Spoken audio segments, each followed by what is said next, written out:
Olá, tudo bem com vocês, alunos? Aqui é o professor Phil. Vamos ter mais uma aula de filosofia.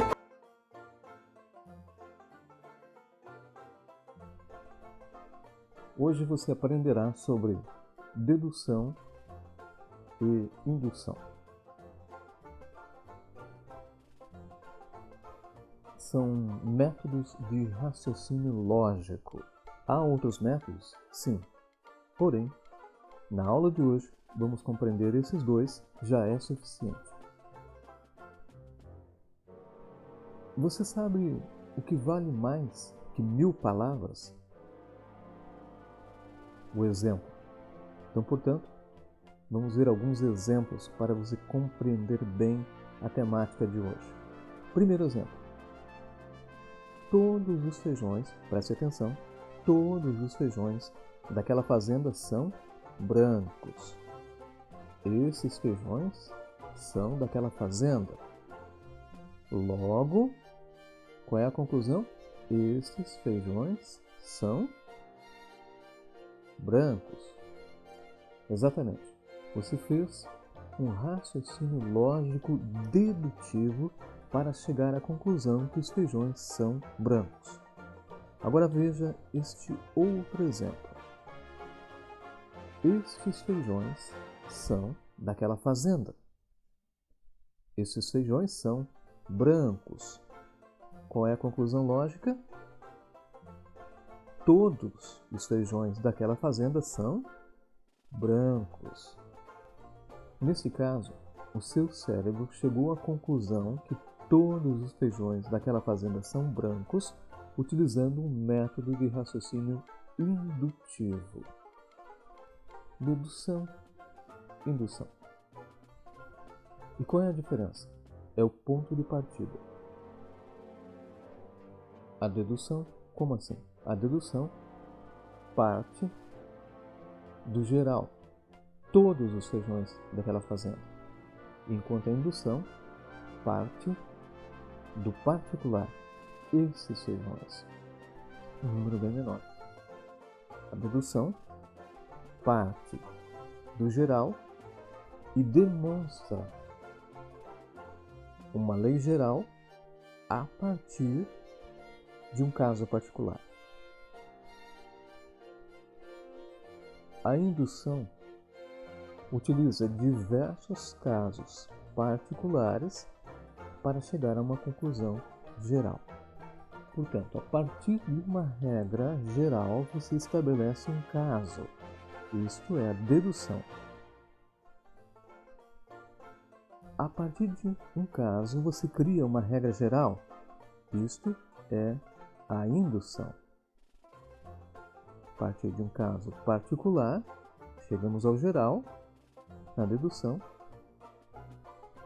Partindo da teoria geral, demonstramos um caso particular. Suponhamos que sobre esta mesa eu tenha um saco cheio de feijões brancos. Eu sei que está cheio de feijões brancos. Suponhamos que eu tenha comprado numa loja saquinhos de feijão branco e que eu confie no vendedor.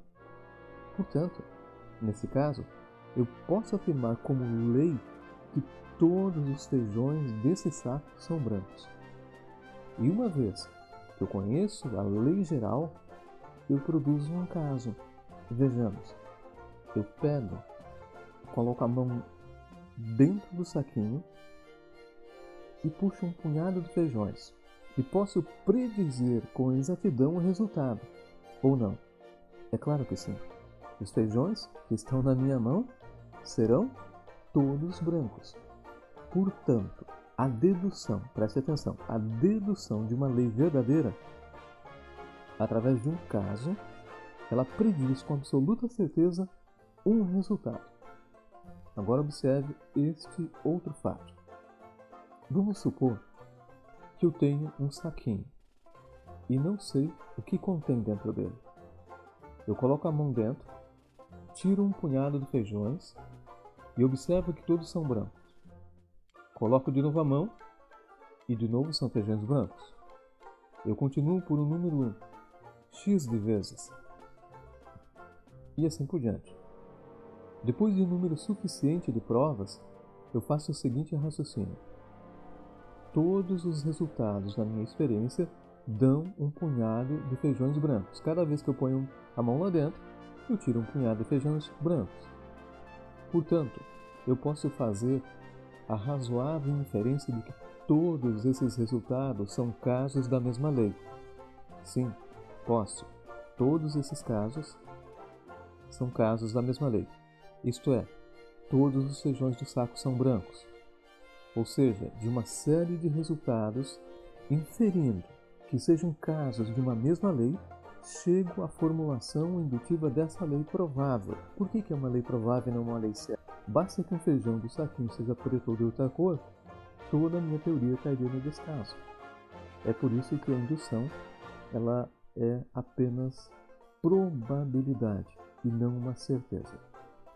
Perceba o seguinte: a indução assume a repetição do passado como uma certeza de predição do futuro. Ou seja, eu posso predizer o futuro baseado no passado. Vamos pegar o exemplo do Sol, usado pelo filósofo Karl Popper.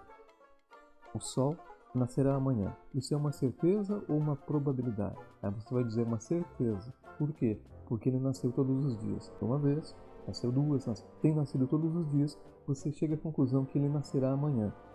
Esse é um processo de indução. De casos particulares, você chega a uma lei geral. O Sol nascerá todos os dias. E isso é uma forma fraca de pensar, porque você tem que entender que a dedução é conhecida como método forte e a indução como método fraco. Por quê?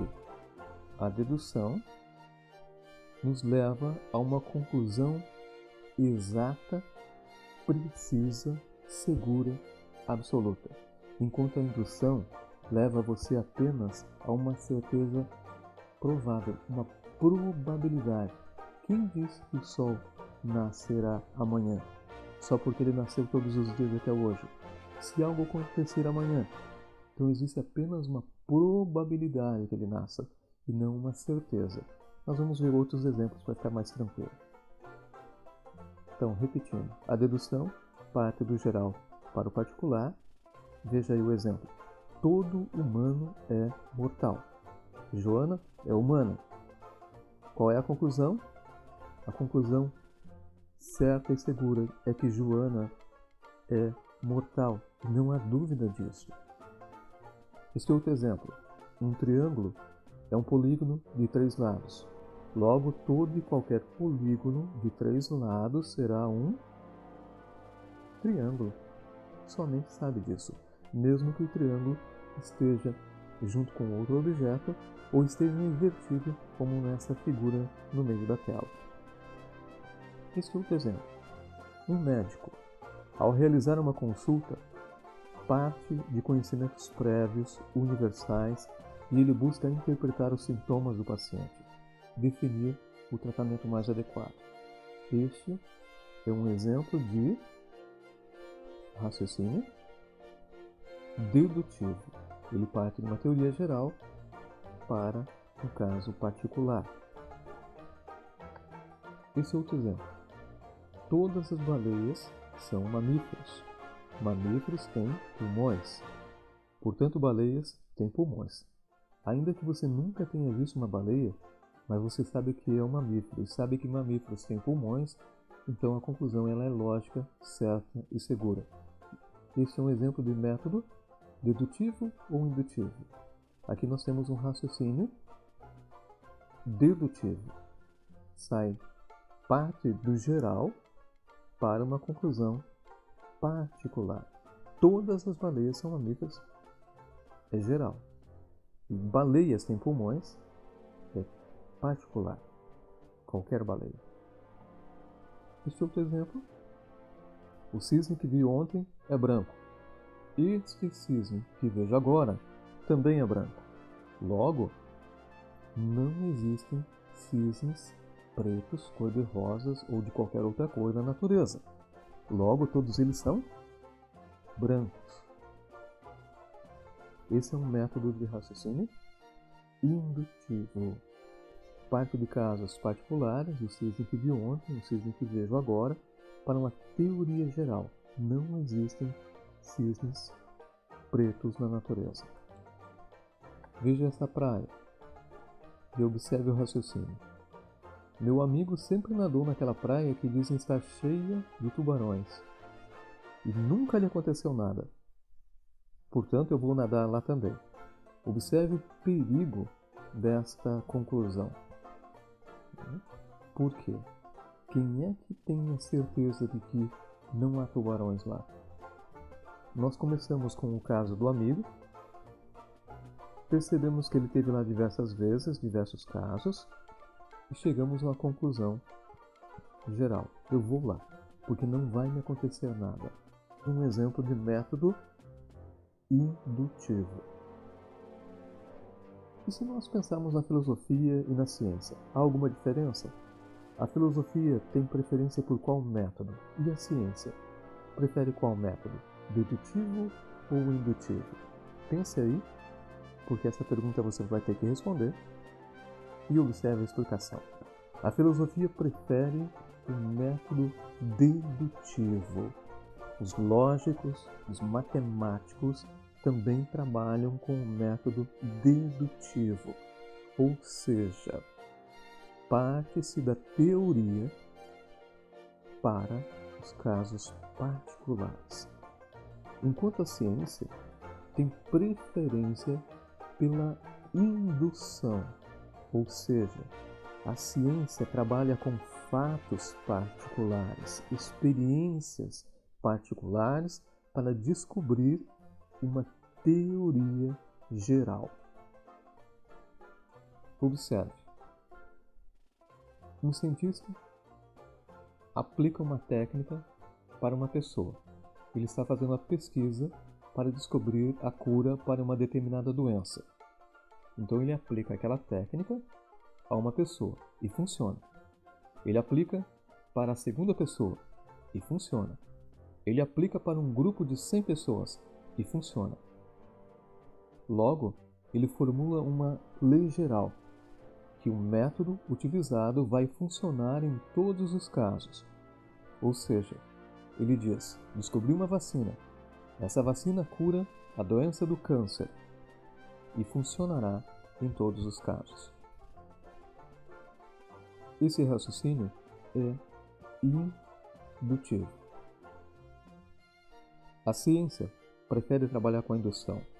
Observe como funciona a ciência. O cientista quer descobrir, por exemplo, a temperatura em que a água ferve. Ele faz uma experiência aqui, outra experiência ali, utilizando a água, fervendo porções de água diferentes, e através desses casos particulares ele chega a uma teoria geral. A lei da física. Descoberta: a água ferve sempre a 100 graus. Ou seja, a repetição de fatos passados dá ao cientista a certeza de prever o futuro. Eu disse certeza, mas na verdade não é uma certeza, é uma probabilidade. No entanto, nessa imagem você tem aí a figura de Einstein. Einstein, por exemplo, era um matemático e ele descobriu a teoria da relatividade. Ele descobriu a existência de buracos negros, mas ele nunca experimentou, nunca fez experiências a respeito disso. Ele usou lógica matemática, lógica dedutiva, para chegar à sua conclusão. Este outro exemplo. O ouro conduz a eletricidade, o chumbo conduz a eletricidade, o alumínio conduz a eletricidade. Qual é a conclusão? Todos os metais conduzem a eletricidade. E é assim que funciona a ciência. Experiência 1, experiência 2, experiência 3 e a lei geral. A indução também é utilizada nas pesquisas de opinião pública. Por exemplo, 100 pessoas são entrevistadas e 800 delas afirmaram determinada posição.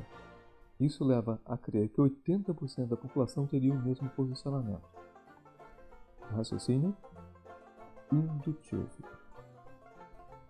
A indução é uma generalização, ou seja, a partir de 1000 casos, 10.000 casos, se generaliza e se supõe que toda a população, ou uma parte da população, terá aquela mesma proporção de resposta. Ou seja, de 1.000 pessoas, 800 responderam sim, então nós temos 80%. No total da população, da mesma forma, teríamos o mesmo percentual. Vamos lá, estamos chegando ao final, vamos fazer um resumo rápido. Aqui temos uma definição de dedução. Dedução é um processo de raciocínio lógico que parte de uma certeza para a interpretação de dados ou de fatos. Ela parte da causa para os efeitos. Já a indução é o processo inverso. Parte-se de dados ou de fatos semelhantes para a definição de uma certeza comum, ou seja, parte-se dos efeitos para as causas. Fica para as nossas aulas presenciais a explicação sobre abdução. Então é isso aí. Muito obrigado, bons estudos, um grande abraço virtual do professor Cláudio, do FIU. Fique em casa, Deus abençoe, vamos em frente. E saiba, você é um gigante e o mundo ainda saberá disto.